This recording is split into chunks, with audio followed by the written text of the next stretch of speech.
Halo, selamat berjumpa lagi dengan channel YouTube Dakun Lole, sobat. Kali ini sobatnya, Dakun Lole mempunyai review yang dari awal sudah banyak tutorialnya, dan sekarang rangkuman pembuatan reviewnya rumah tua yang dirubah menjadi rumah modern minimalis, sobat ya.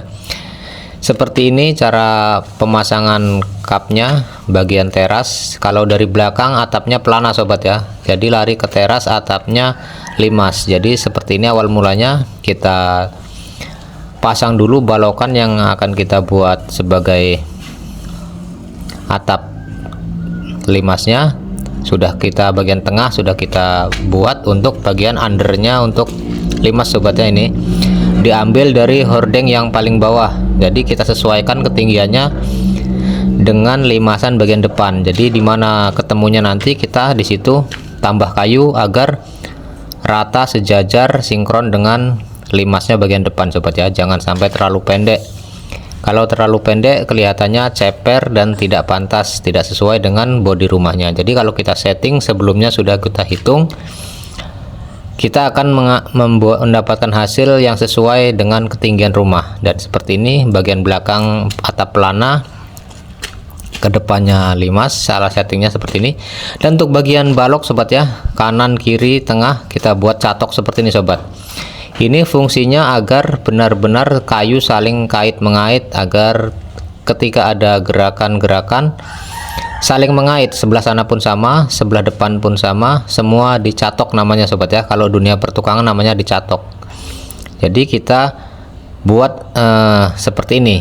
Yang bagian bawah kita lobangi, kita bentuk kotak menurut kebutuhan, dan bagian atas pun sama seperti ini. Atas bawah kita lobangi seperti ini ya. Kayu kita potong separuh, yang bawah separuh, yang bagian atas separuh. Lalu kita masukkan bagian yang sudah disetting seperti ini, sobat. Nah seperti ini. Nah lalu ketika sudah dimasukkan seperti ini, dia akan press, sobat. Nah begitulah. Dan seperti ini akhir jadinya, sobat. Seperti ini akhir jadinya. Bagian depannya atap limas dan bagian belakangnya adalah pelana. Ketemu di bagian tengah ruangan tengah ini adalah talang, sobat, talang karpet. Nah jadi kita harus benar-benar menghitungnya dengan teliti, jangan sampai membuang-buang kayu, sobat ya. Karena kalau material kayu sudah dipotong, itu tidak bisa disambung, mengurangi kekuatan sambungannya, sobat ya. Jadi harus benar-benar kita perhitungkan dalam pemotongan, dalam pengerjaannya. Jadi jangan asal-asalan memotong-motong material tanpa tujuan, sobat ya. Itulah salah satu pekerjaan yang kita perhitungkan. Jadi ini bagian depannya kelihatan limasnya seperti ini, sobat. Sudah tinggal pasang reng, sudah kaso, sudah Dakun Lole pasang bersama tim-tim. Ketinggiannya ini, sobat ya, 120 dari kelebaran 3 meter, sobat.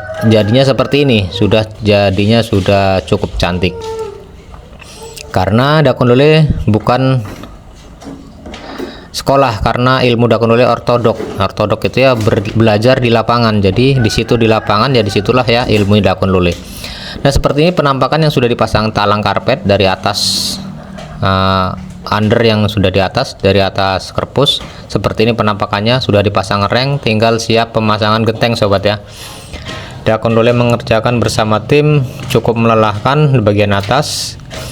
Dari 0 sampai hingga seperti ini bentuknya, memang benar-benar menguras tenaga dan pikiran untuk mengerjakannya. Jadi bagian rengnya seperti ini, sobat. Bagian rengnya kita ada tutorialnya, kita tarik menggunakan benang, sobat ya. Kita coret-coret, berbeda dengan menggunakan mal reng. Jadi bisa meliuk-meliuk, tapi kalau menggunakan benang ditarik seperti ini, hasilnya seperti ini, sobat. Lurus, rapih, dan benar-benar ya lurus, begitu, sobat ya. Oke, selanjutnya kita review tentang yang lain. Kita pemasangan risplang, sobat ya. Kalau dalam pemasangan risplang sebelum genteng terpasang, sobat ya, genteng belum terpasang, risplang sudah terpasang dahulu. Karena kalau sudah ada gentengnya susah, sobat. Mau dari bawah menambah lagi tenaga, membuat stagger segala macam. Tapi kalau sebelum genteng terpasang, risplang sudah terpasang duluan, maka akan mudah mengerjakan dan tidak susah, tidak menambah-nambah tenaga membuat steger ataupun menambah material pembuatan steger. Jadi langsung kita di atas reng masih nyaman dalam pemasangan. Kita pemasangannya bertiga karena ada yang maku, ada yang memegangi atas dan bawah. Kalau sendirian tidak bisa juga sobat ya, sekuat apapun tukang kalau masang risplang di atas ketinggian, kalau sendiri tetap tidak bisa sobat, harus perlu bantuan teman dan tim, minimal 2 orang baru kita bisa memasang risplang. Kebetulan Dakun Lele bertiga karena mengerjakan rumah ini dari nol sampai seperti ini hanya bertiga, tukang 2, kenek 1, dan dibantu tim-tim yang lain ketika ada yang membantu. Tapi tenaga intinya hanya bertiga hingga jadi rumah seperti ini. Oke, terima kasih sobat, itulah tutorial Dakun Lele. Kita menganjak lagi ke review yang selanjutnya. Setelah pemasangan risplang sudah terpasang, kita menganjak ke pemasangan genteng sobat. Ini genteng sudah tersalurkan ke atas semua sobat. Biasa kalau di kampung itu sistemnya sambatan sobat, jadi menaikkan genteng beramai-ramai, 2 RT 1 RT bisa kumpul menaikkan genteng, dan alhasil secepat kilat genteng sampai di atas mah. Oke, ini bos kita yang pemberani di atas ya. Ini yang punya rumah.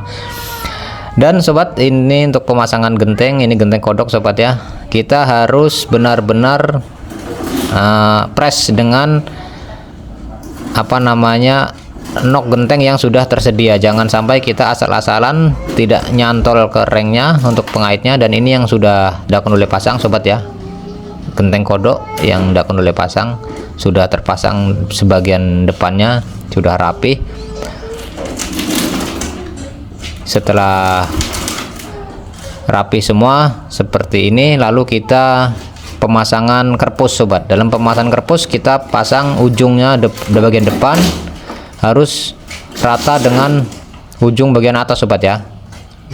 Seperti itu cara mengerpus. Bagian atasnya sudah dipasang, bagian bawah dipasang, lalu tengah mengikuti sobat. Dan bagian kerpus harus nempel dengan benang sobat, nempel diprekan 2 mili atau 1 mili. Ini agar tidak meliuk-liuk sobat ya, agar tetap lurus dalam pemasangan kerpus. Kalau pemasangan kerpus lurus, dan dipandang juga enak, tidak naik turun. Ini benang harus benar-benar press dengan bagian atas kerpus sobat ya, agar benar-benar bagus dan lurus dalam pemasangan hasilnya. Oke, terima kasih. Itulah review dari awal tentang pembangunan rumah tua dirubah menjadi rumah minimalis modern yang Dakun Lele review dalam satu rangkum.